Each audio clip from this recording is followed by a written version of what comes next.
La nuit du 30 mars 1993, un objet traverse l'espace aérien britannique. Un phénomène encore inexpliqué à ce jour. Des dizaines de témoins, parmi lesquels des militaires et des policiers, disent avoir vu un mystérieux... À cette époque, en Grande-Bretagne, la loi relative à la protection des secrets d'État, appelée Official Secret Act, empêche Nick Pope de partager ses découvertes. Mais depuis la récente loi sur la liberté d'accès à l'information, la véritable histoire de cet événement incroyable peut enfin être révélée.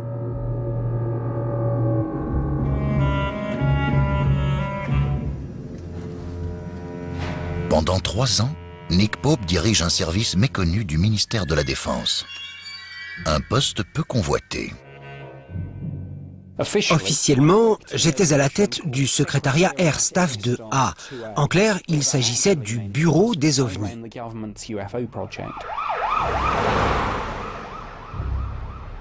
Le poste de Nick est le dernier bastion d'une époque révolue. C'est le dernier vestige d'un département datant de la guerre froide, autrefois très actif, qui enquêtait sur les phénomènes nouveaux et mystérieux concernant les OVNI.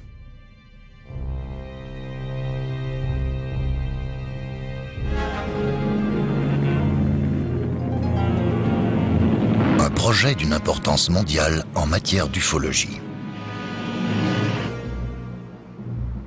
En 1950, le ministère de la Défense britannique crée un groupe de travail ufologique appelé Flying Saucer Working Party, à l'initiative du président du conseil scientifique du ministère de la Défense. Mais ce projet ne survivra que 10 mois.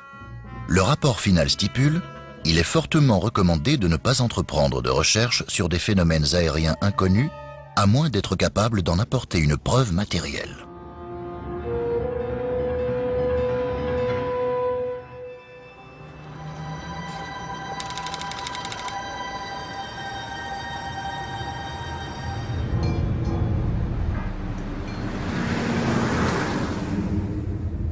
Malgré ce message officiel, le gouvernement britannique continue d'enregistrer les phénomènes inexpliqués et d'enquêter sur les soi-disant ovnis. Contrairement à ce que croient les gens, le gouvernement britannique a dirigé un projet OVNI pendant des dizaines d'années. Depuis la Seconde Guerre mondiale, le sujet a été pris très au sérieux à la fois par le gouvernement et par l'armée. Lorsque Nick Pope prend son poste en 1991, il est très étonné par le nombre de témoignages qu'a recueilli ce département secret. Je recevais 2 ou 3 000 rapports par an, mais j'ai consulté les anciens dossiers et j'ai constaté qu'avant mon arrivée, le service avait stocké près de 10 000 rapports. Au cours de ses 3 premières années de service, Nick reçoit en moyenne 5 rapports d'OVNI par semaine. Dans la plupart des cas, Nick y trouve une explication rationnelle. Mon travail n'était pas de prouver l'existence des extraterrestres. Il consistait à étudier les différents rapports que je recevais concernant les ovnis et apporter la preuve qu'ils ne représentaient aucune menace pour le pays et qu'ils n'étaient donc pas de la responsabilité du ministère de la Défense. Au cours de sa mission, seul un des 10 000 dossiers archivés reste un véritable mystère pour lui. Il s'agit de l'incident de Rendlesham.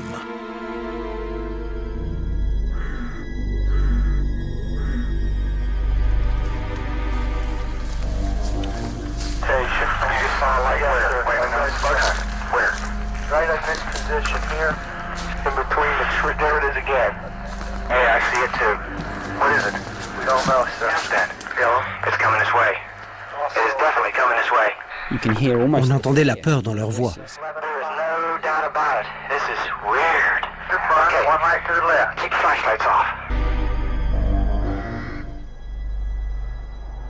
La forêt de Rendlesham se situe entre ce qui était, en 1980, les bases aériennes militaires britanniques et américaines de Bentwaters et de Woodbridge dans le Suffolk. Aux premières heures du 26 décembre 1980, 2 militaires américains disent avoir vu des lumières brillantes à travers les arbres. 2 nuits plus tard, les lumières reviennent. Le commandant adjoint de la base, le lieutenant-colonel Charles Halt, a entendu parler de l'apparition d'un ovni et il était sceptique.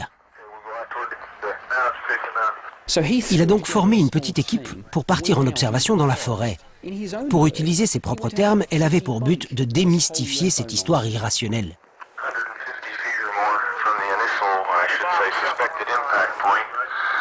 Tout au long de son excursion dans la forêt, le colonel Halt enregistre ses observations sur cassette audio. Ce que vous allez entendre est une copie de cet enregistrement.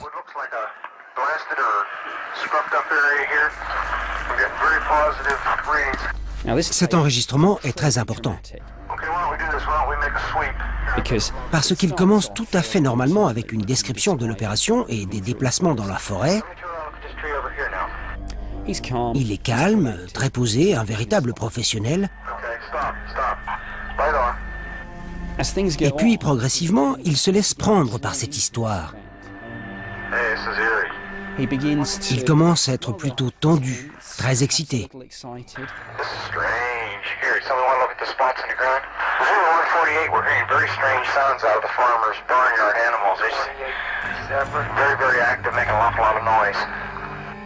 Et puis, il le voit.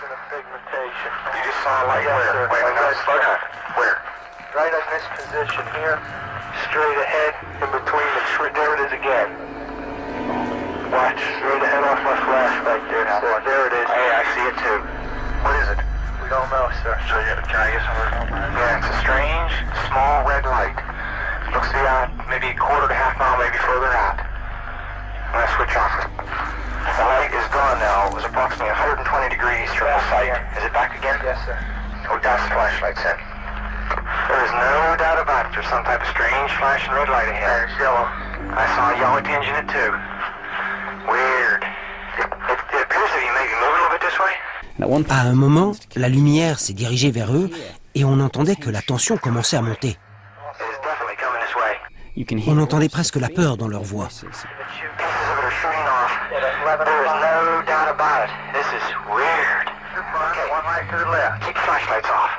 Ils ont commencé à décrire les manœuvres étranges de l'appareil.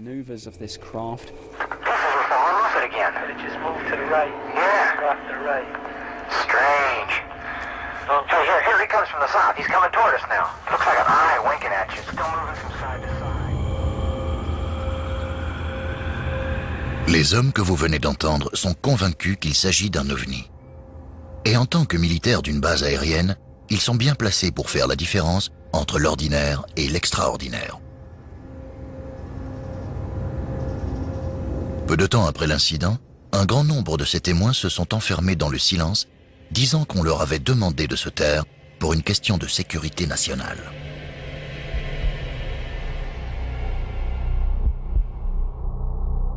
Les autorités américaines prennent l'enquête officielle en charge. Mais le rapport ne sera jamais rendu public.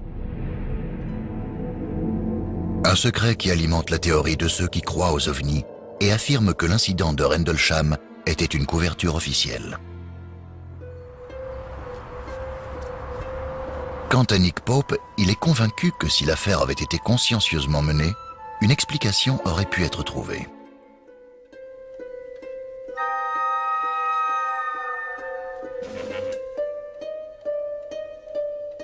Lorsqu'il prend son poste au département 2A, il jure que si un dossier comme celui de Rendlesham arrivait sur son bureau, il entreprendrait des recherches approfondies. Mais à mesure que sa charge de travail au ministère diminue, la possibilité de voir arriver une affaire comme Rendlesham semble de moins en moins envisageable. Chaque semaine, les rapports sur les ovnis se font de plus en plus rares. Quelle que soit la conviction des témoins, Nick y trouve toujours une explication rationnelle. J'ai pris tous les dossiers très au sérieux. Je voulais faire tout mon possible pour résoudre chacun d'entre eux. Et je dirais que j'ai réussi dans 90 ou 95% des cas.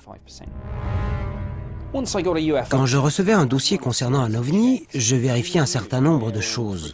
Par exemple, on connaissait tous les plans de vol des avions militaires ou civils, alors j'essayais de faire le lien entre ces vols et les apparitions d'ovnis. Et la plupart du temps, on trouvait une explication pour la quasi-totalité des dossiers. Il s'agissait souvent d'avions, de ballons-sondes, de satellites, de météores. Les données très fiables du gouvernement et de l'armée permettent à Nick Pope de trouver chaque fois une explication terrestre avec une régularité devenue monotone. Pour ceux qui croient aux ovnis, les enquêtes de Nick Pope sont considérées comme le dernier maillon d'une longue histoire de secrets et de démentis du gouvernement. Mais Nick n'est pas de ceux-là. À chaque nouvelle affaire, son scepticisme face à l'existence des ovnis grandit.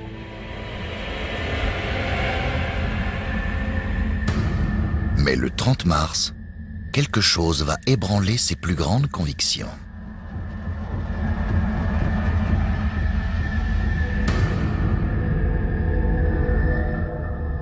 Contre toute attente, Nick Pope se laisse submerger par une apparition inexpliquée qui va le hanter pour toujours.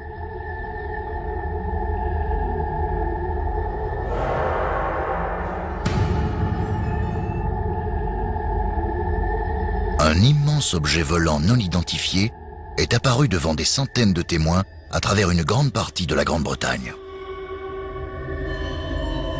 Une affaire qui défie toute explication raisonnable.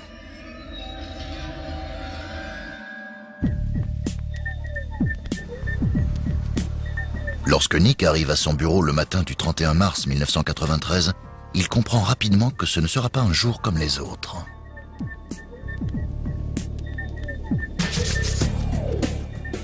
La nuit précédente, plusieurs témoins ont vu quelque chose dans le ciel britannique. Une chose qu'ils décrivent comme un très grand objet triangulaire avec des lumières brillantes apparemment dirigées de façon contrôlée. Les téléphones n'arrêtaient pas de sonner. Quand j'ai décroché, je suis tombé sur un officier de police du Devon. Ses collègues et lui avaient vu l'OVNI. J'ai noté tous les détails, comme je le fais toujours, et j'ai raccroché. Et puis, j'ai reçu un autre coup de fil et un autre rapport sur l'OVNI en question. Et ainsi de suite, toute la journée. Les dossiers s'accumulaient au fur et à mesure et tous contenaient les mêmes informations. Et j'ai tout de suite compris que j'avais un événement de première importance entre les mains. Mais contrairement aux affaires habituelles n'impliquant que des témoignages individuels, des rapports provenant des quatre coins du pays s'accumulent sur le bureau de Nick. Des rapports qui contiennent des similarités troublantes. Ce jour-là, je crois que j'avais reçu 50 ou 60 témoignages. On ne pouvait pas nier ce que tous ces gens avaient vu. Les descriptions étaient très intéressantes. Il y avait des descriptions détaillées de l'appareil. Ce n'était pas de simple lumière dans le ciel. Mais surtout, j'avais des témoignages fiables. Ceux d'officiers de police, de militaires. Ces gens avaient vu des lumières sous un objet de forme triangulaire. C'était le point commun de tous les rapports, civils et militaires. Pendant plusieurs heures, Nick n'a aucune idée de la nature de ce mystérieux objet. Mais il est évident qu'il est hors du commun. Ce qui suit repose sur les rapports rédigés par Nick Pope au ministère de la Défense.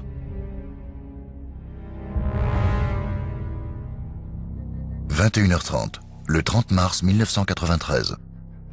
Une série de lumières formant un immense triangle apparaît à l'ouest.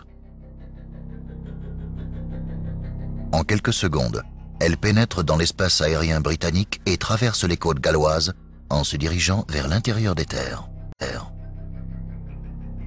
22h, le 30 mars 1993.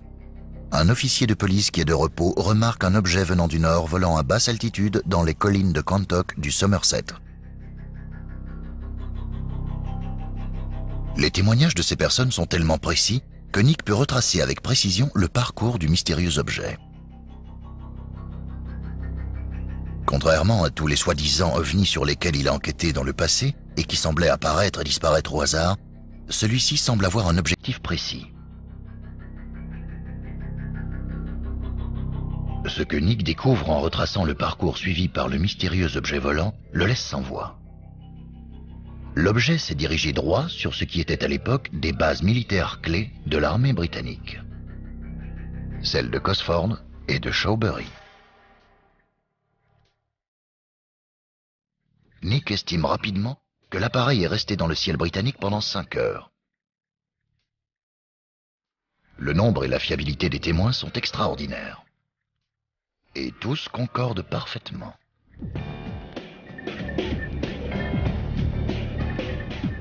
L'un de ces rapports était incroyable. Un appareil de plusieurs centaines de mètres de diamètre est décrit par le témoin comme ressemblant à 2 avions Concorde qui auraient été collés ensemble. Il est difficile d'exclure ce témoignage. En effet, l'homme qui a vu ce mystérieux appareil se diriger vers l'intérieur des terres au-dessus des côtes galloises est un officier de police. Les témoignages s'étendent de la soirée du 30 mars aux premières heures du 31.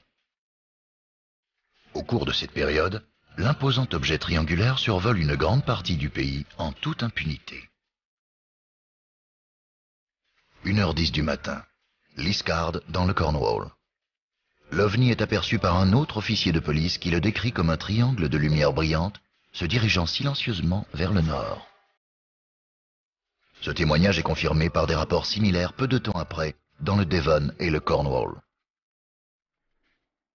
Ils estiment tous sa vitesse de déplacement supérieure à Mach 2.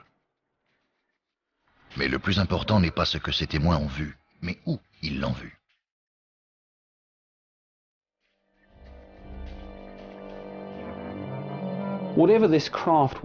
Quel que soit cet appareil et son objectif, le choix de sa destination, c'est-à-dire des bases militaires, laissait penser qu'il s'agissait d'une reconnaissance.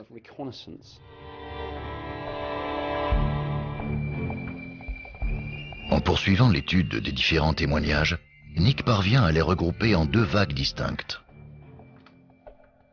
Ceux du 31 mars, qui décrivent l'objet comme un appareil volant à haute altitude, et ceux de la veille, disant avoir vu un immense ovni triangulaire volant à basse altitude, capable de se déplacer à une très grande vitesse.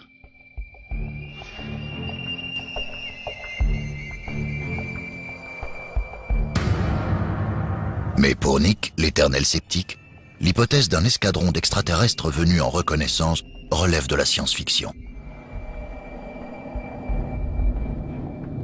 Il doit forcément y avoir un élément dans la 60aine de témoignages qui remettrait l'enquête sur le chemin de la réalité. Nick se tourne vers les systèmes radars. Conçus pour détecter la présence de missiles balistiques, ces radars sont capables de repérer au centimètre près un objet se trouvant à des centaines de kilomètres.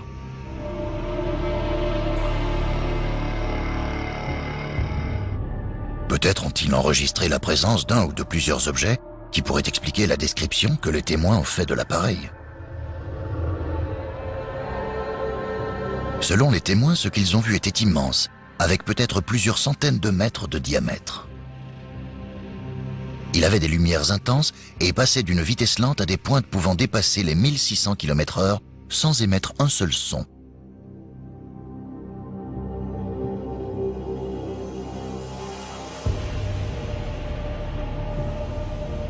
Ce que les témoins ont vu pourrait bien ressembler à ça.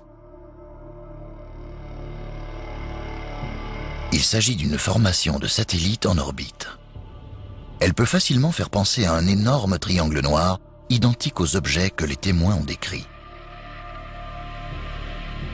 La vidéo d'un spécialiste montre à quel point il est facile de prendre un satellite pour un ovni.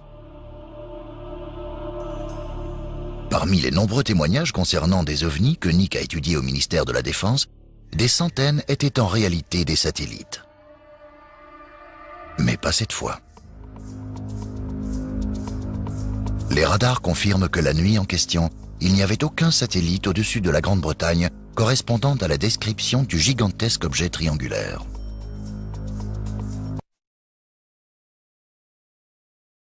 Nick se tourne alors vers un autre suspect. Les radars répertorient également les milliers de tonnes de débris spatiaux qui sont en orbite autour de la Terre. Résultat de 40 ans d'exploration. Les témoins ont-ils assisté à l'entrée de débris spatiaux dans l'atmosphère? Ce qui est sûr, c'est que les rapports désignent un suspect potentiel. D'après les données des radars, le 3e étage de la fusée russe envoyée pour mettre le satellite Cosmos 2238 en orbite est rentré dans l'atmosphère terrestre au même moment où les témoins ont vu un objet inconnu. Cosmos 2238 avait été lancé la veille et la fusée était retombée dans l'atmosphère. L'appareil semble avoir été présent au bon endroit, au bon moment. L'entrée de la fusée dans l'atmosphère a pu être visible depuis le Devon et le Cornwall et correspond aux heures où l'OVNI a été vu. On a vraiment cru qu'on avait notre explication. David Clark, chasseur d'OVNI et journaliste pour le Fortean Times, a également consulté les rapports de Nick Pope. Il pense également que Cosmos 2238 pourrait offrir une explication à la plus mystérieuse histoire d'OVNI de Grande-Bretagne. Si on pense à ce que la majorité des témoins ont décrit, deux lumières blanches très brillantes se déplaçant très rapidement et laissant des traces derrière elles, ça correspondrait parfaitement avec l'entrée de débris dans l'atmosphère. D'autres ont décrit une troisième lumière, et c'est là que l'imagination commence à prendre le dessus sur la réalité. Quand on voit trois lumières dans la nuit, on se demande si elles représentent trois objets distincts ou si elles appartiennent à un seul gros objet, un objet de forme triangulaire, dans le cas où les trois lumières se déplaceraient en même temps. Et on se dit que c'est de là que vient l'idée d'une forme triangulaire. Cette chose aperçue le 30 mars 1993 fait partie des choses qu'on a identifiées avec certitude. Et je peux vous dire que c'était une partie de la fusée russe qui a brûlé en pénétrant dans l'atmosphère. C'est la conclusion finale de cette affaire.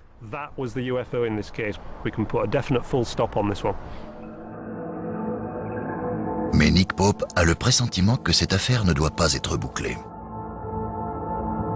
Une intuition qui va le mettre sur une autre piste. Cosmos 2238 aurait pu expliquer certains témoignages de cette nuit-là, surtout ceux qui l'ont vu à haute altitude à 1h10.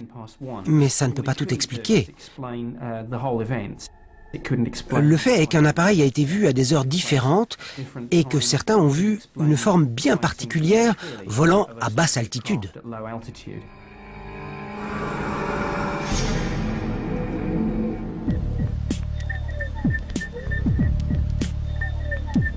Le puissant radiotélescope de l'observatoire de Jodrell Bank, dans le Cheshire, observe le ciel depuis 50 ans. Plus récemment, il a été adapté pour repérer tout signe de vie extraterrestre.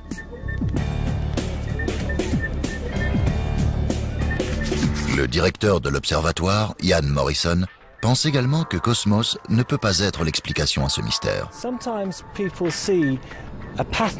Les gens ont vu une forme lumineuse qui est restée présente pendant plusieurs minutes et sincèrement, je ne crois pas que ça puisse être les débris d'une fusée pénétrant dans l'atmosphère. Les débris de fusée ne sont visibles que quelques secondes. Ils laissent des traînées derrière eux et se déplacent à des vitesses différentes dans l'atmosphère.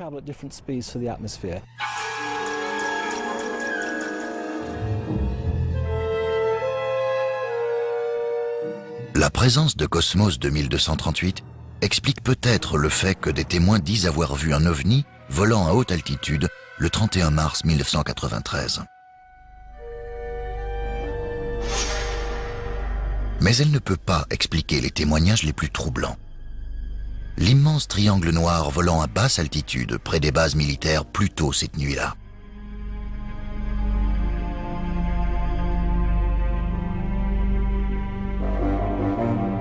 Des centaines de témoins ont appelé la police, les bases militaires et le ministère de la Défense.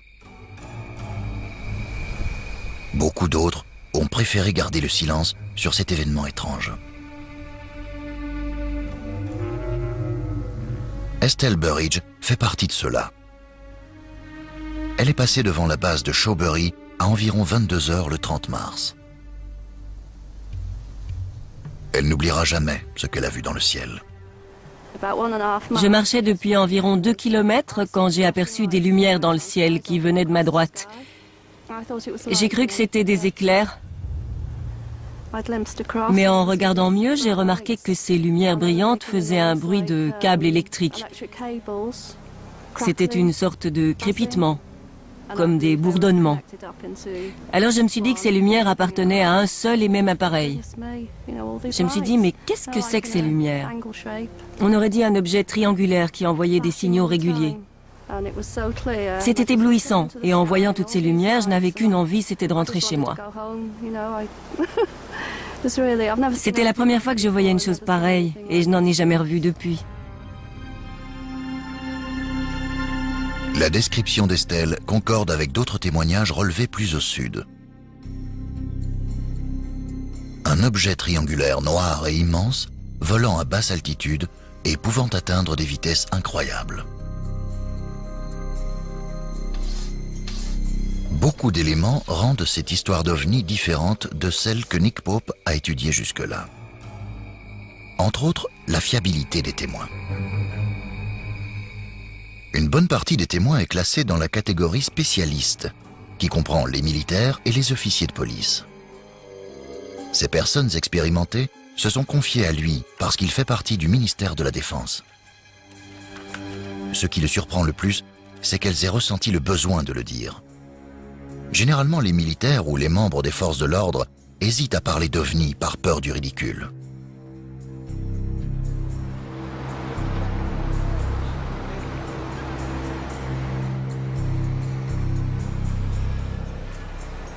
L'inspecteur Gary Esseltine est un spécialiste réputé en matière d'analyse des témoignages. Il a participé entre autres à l'enquête sur les attentats terroristes du 7 juillet 2005 à Londres. Après avoir étudié les différents témoignages des officiers de police, il en conclut qu'ils sont à la fois factuels et crédibles. Les officiers de police ne supportent pas qu'on se moque d'eux. Alors s'ils disent avoir vu quelque chose et qu'ils insistent pour se faire entendre, c'est qu'ils sont sûrs de ce qu'ils avancent. Parce qu'ils ont l'habitude de le faire dans leur rapport. Ils ont l'habitude de faire des déclarations, d'illustrer les choses de façon chronologique, comme s'ils étaient devant un tribunal. C'est dans la nature des officiers de police. On peut dire que c'est un club très sélectif et une fois que vous y êtes entré, vous avez une réputation à tenir. Vous ne devez jamais insister sur quelque chose si vous n'êtes pas parfaitement sincère. Parce que si jamais ce n'est pas vrai, vous vous faites crucifier par vos collègues. Tous les témoignages clés rassemblés par Nick Pope concernant la nuit du 30 mars 1993 se trouvent dans le dossier de l'affaire.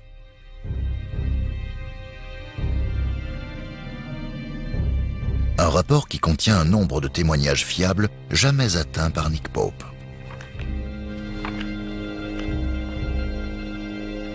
Parmi ces témoignages figurent ceux de 2 officiers de la base militaire de Cosford, en service la nuit du 30 au 31 mars 1993. Voici un extrait de leur déclaration.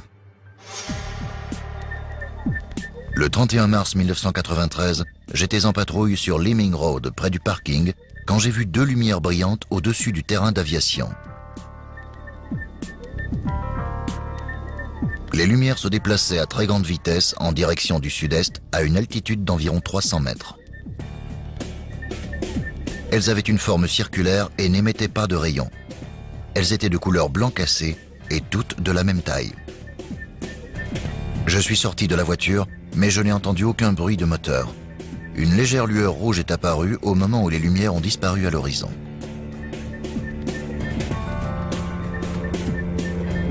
Les officiers ont immédiatement contacté les bases aériennes et les centres de contrôle aérien des alentours pour découvrir ce qui pouvait correspondre à ce qu'ils avaient aperçu dans le ciel.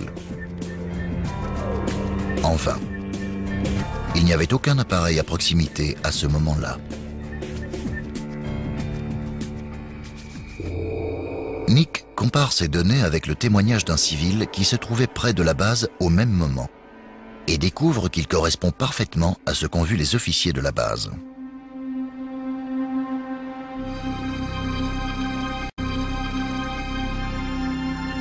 Des lumières blanc cassé correspondant à la description de l'objet volant à une altitude de 250 à 300 mètres.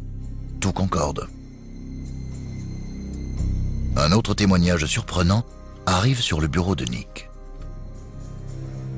Celui-ci provient de la base aérienne de Shawbury, située à 32 km de celle de Cosford. Le témoin est météorologue. L'appareil s'est déplacé rapidement de la base de Cosford à celle de Shawbury. Il a été vu par le météorologue de service et d'après sa déclaration, il a vu les lumières venir vers lui. Elles passaient au-dessus du terrain d'aviation et volaient probablement à plusieurs centaines de kilomètres par heure, une vitesse largement supérieure à n'importe quel avion. Il a dit que les lumières étaient étroites comme des rayons laser et d'après lui, elles cherchaient quelque chose au sol. Il travaillait comme météorologue depuis 8 ans et il n'avait jamais rien vu de pareil. Un météorologue de la base de Shawbury, 2 officiers de police de la base de Cosford. Des hommes qui ont l'habitude de voir passer des avions au-dessus de leur base. C'est généralement grâce à ce genre de personnes que Nick parvient à résoudre les mystères concernant les objets inconnus. Mais ce qu'ils ont vu la nuit en question n'a rien de comparable à ce qu'ils ont l'habitude de voir. Nick Pope doit déterminer s'il y avait ou non quelque chose au-dessus des bases militaires.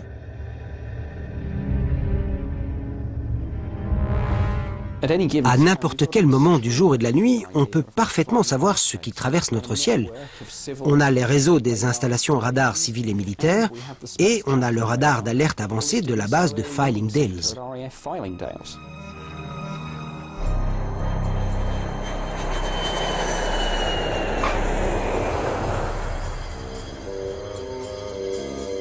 Le centre de contrôle aérien central de Londres à West Drayton a clairement identifié un avion au-dessus de la base de Shawbury. David Clark, chasseur d'ovnis, pense détenir l'explication.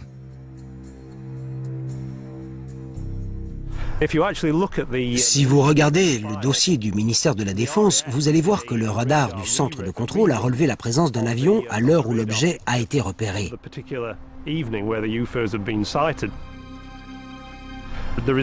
Les résultats qui sont revenus du centre de West Drayton montrent qu'ils ont clairement identifié un avion au-dessus de la base de Shawbury à l'heure exacte de l'incident.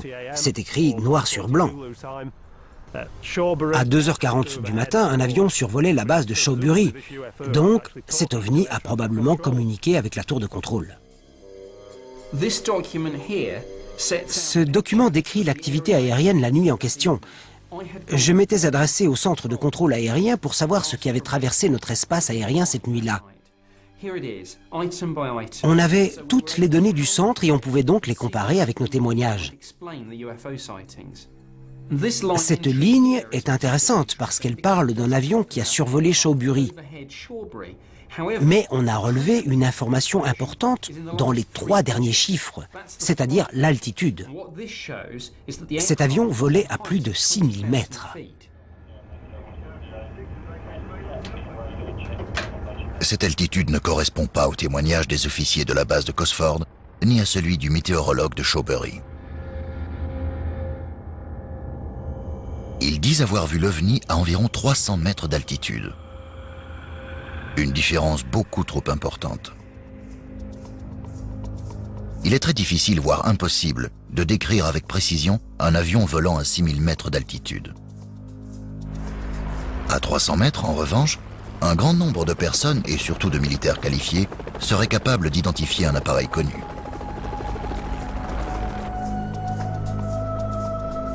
Ces témoins n'auraient jamais risqué leur réputation en signalant la présence d'un ovni avant d'avoir éliminé toutes les explications possibles. Nick sait parfaitement qu'un avion de ligne volant à haute altitude ne peut pas expliquer les différents témoignages à travers tout le pays, sur une période de 5 heures.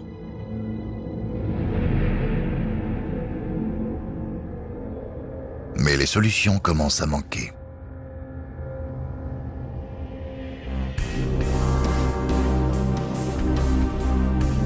Nick Pope n'a plus qu'une seule piste possible.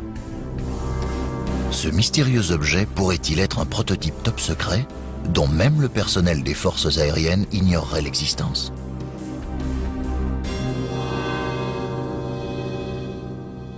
La Grande-Bretagne teste des prototypes à longueur de temps. Mais en général, on sait où nos propres engins sont testés. Si on avait pris l'un de ces prototypes pour un ovni, on nous aurait discrètement fait comprendre de ne pas chercher plus loin. Ces prototypes, ou projets noirs, comme on les appelle, sont souvent à l'origine des apparitions d'OVNI.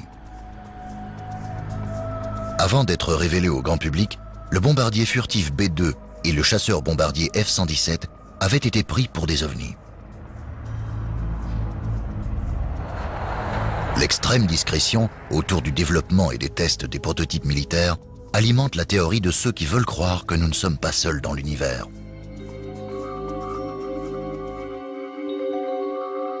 Mais Nick Pope n'en fait pas partie. Il profite donc de son poste privilégié au sein du ministère de la Défense pour poser les bonnes questions aux bonnes personnes. Le gouvernement britannique a-t-il testé un prototype au-dessus des bases aériennes de Cosford et Shawbury la nuit du 30 mars 1993 ? La réponse qu'il a obtenue est non.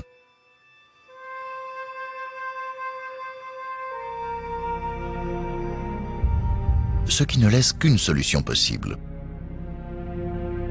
Est-il possible qu'un gouvernement étranger ait fait voler des prototypes dans l'espace aérien britannique sans permission ? Pendant des années, il y a eu des rumeurs disant qu'un avion supersonique secret du nom de code Aurora aurait été testé par les Américains au-dessus du Royaume-Uni. On a fait une demande auprès de l'ambassade américaine. L'affaire a même été traitée devant le Parlement et on a obtenu des réponses. Aurora n'a jamais existé. Mais Nick préfère vérifier encore une fois. En avril 1993, près d'un mois après l'apparition du mystérieux objet dans le ciel, il entre en contact avec de hauts dirigeants américains. Il espère découvrir s'ils ont organisé une opération secrète dans le ciel britannique. Mon chef de département a écrit à l'ambassade américaine pour savoir s'ils avaient fait voler un appareil qui pourrait expliquer les événements du 30 mars et les rumeurs concernant Aurora. La réponse reçue par Nick est des plus surprenantes. Apparemment, les Américains veulent également savoir si les Britanniques n'ont pas mis en œuvre un nouveau projet noir. Nick comprend que les Américains mènent leur propre enquête sur les événements du 30 mars. En 1993, Nick Pope fait tout ce qu'il peut pour résoudre le mystère de l'objet volant non identifié. Il a posé toutes les questions possibles et à tous les niveaux, que ce soit auprès des citoyens ordinaires ou de témoins expérimentés.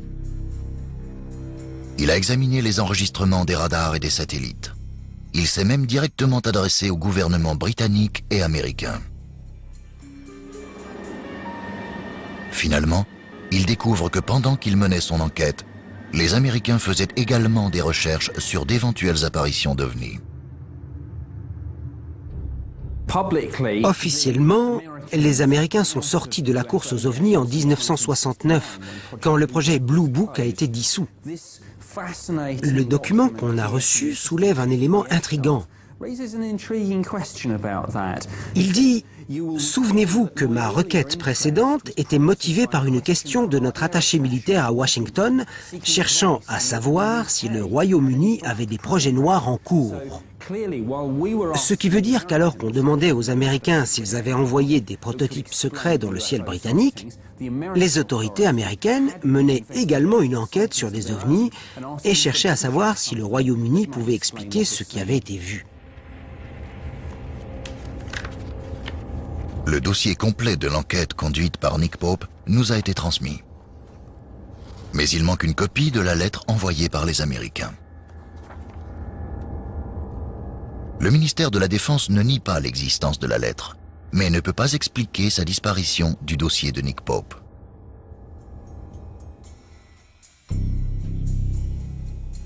Mais en 1993, les attributions de Nick Pope sont claires. Il n'a pas été engagé pour chasser les ovnis, mais pour protéger le pays des menaces extérieures. Mon travail n'était pas de prouver l'existence des extraterrestres. Il consistait à étudier les différents rapports que je recevais concernant les ovnis et apporter la preuve qu'ils ne représentaient aucune menace pour le pays et qu'ils n'étaient donc pas de la responsabilité du ministère de la Défense. L'objet mystérieux qui a traversé l'espace aérien britannique en passant au-dessus de 2 bases militaires n'est jamais revenu.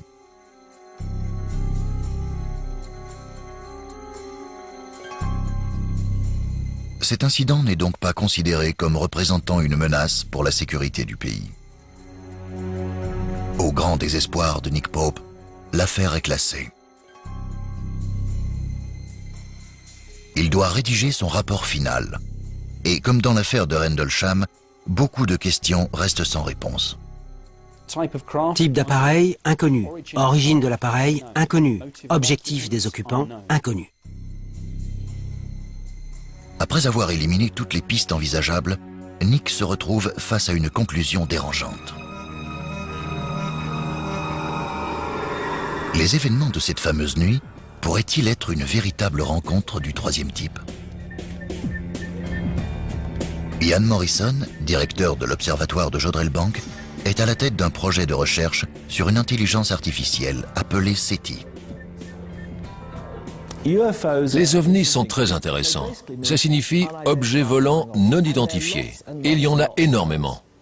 C'est ça le problème. La vraie question est-ce qu'un ovni est une navette spatiale extraterrestre?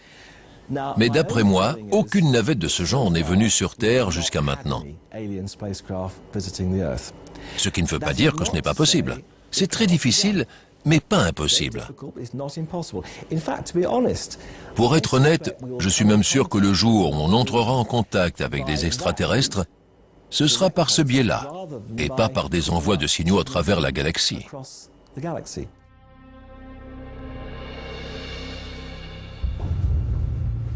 Nick Pope quitte son poste au secrétariat 2A en 1994 pour un autre poste au sein du ministère de la Défense. Il a fait son travail en relevant et en analysant tous les événements susceptibles de menacer la sécurité du pays. Mais il n'a pas trouvé l'explication rationnelle qu'il aurait souhaitée. Depuis, cette affaire ne quitte plus son esprit. J'ai mené cette enquête avec l'esprit très ouvert. Je voulais résoudre cette affaire comme toutes celles sur lesquelles j'avais enquêté. Mais au bout du compte, j'ai dû admettre qu'aucune des solutions habituelles ne faisait l'affaire. C'était une sorte d'appareil d'origine inconnue. Je ne sais pas ce que c'était. Nick Pope vit avec le sentiment désagréable que l'affaire s'est terminée à son départ. Mais officiellement, il ne pouvait rien faire. Heureusement, grâce à la récente loi sur la liberté d'accès à l'information, les éléments de l'enquête de Nick Pope ont pu enfin être révélés.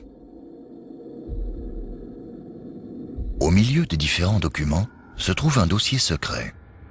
Un résumé de son enquête, écrit pour et approuvé par les supérieurs de Nick Pope. C'est du jamais vu dans les dossiers top secrets du ministère de la Défense. Il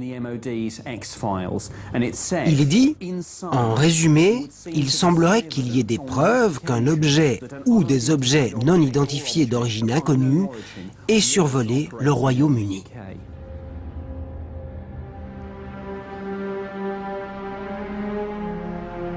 C'est probablement le plus éloquent des comptes rendus officiels sur une affaire d'OVNI en Grande-Bretagne. Des personnes importantes ont attesté les preuves de la présence d'un objet volant non identifié. Ces personnes sont les supérieurs de Nick Pope, les plus hauts placés au sein du ministère de la Défense. Et elles ont confirmé par leur signature qu'il s'agissait bien d'un OVNI. Les recherches de Nick ont été méthodiques et méticuleuses. Et il sait désormais que son enquête a été prise très au sérieux par le gouvernement et l'armée. La fiabilité des témoins et les preuves qu'il a rassemblées ont convaincu ses supérieurs. Elles l'ont convaincu, lui. Il est passé du camp des sceptiques au camp des croyants. Était-il d'origine extraterrestre? Quand on pense à la vitesse et aux manœuvres de l'engin, qui sont bien supérieures à tous les appareils connus, ce sont des preuves troublantes qui vont dans ce sens. Ce n'était pas une mauvaise appréciation d'un objet ou d'un phénomène ordinaire. Ce n'était pas un prototype secret. C'était un véritable ovni, quelque chose d'inconnu. Est-ce qu'il pouvait être extraterrestre? Bien sûr. Quel que soit l'objet qui a traversé le ciel britannique la nuit du 30 mars 1993, il n'était pas seulement non identifiable, mais également indéniable.